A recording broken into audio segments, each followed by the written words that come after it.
بسم الله الرحمن الرحيم. الحمد لله الذي أنزل على عبده الكتاب ولم يجعل له عوجا قيما لينذر بأسا شديدا من لدنه ويبشر المؤمنين الذين يعملون الصالحات أن لهم أجرا حسنا ماكثين فيه أبدا وينذر الذين قالوا اتخذ الله ولدا ما لهم به من علم ولا لآبائهم كبرت كلمة تخرج من أفواههم إن يقولون إلا كذبا فلعلك باخع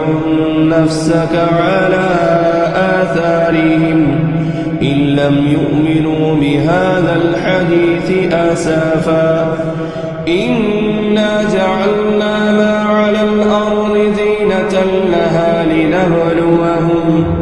لنبلوهم أيهم أحسن عملا وإنا لجاعلون ما عليها صعيدا جرزا أم حسبت أن أصحاب الكهف والرقيم كانوا من آياتنا عجبا إذ أوى الفتية إلى الكهف فقالوا ربنا آتنا من لدنك رحمة وهيئ لنا من أمرنا رشدا فضربنا على آذانهم في الكهف سنين عددا ثم بعثناهم لنعلم أي الحزبين أحصى لما لبثوا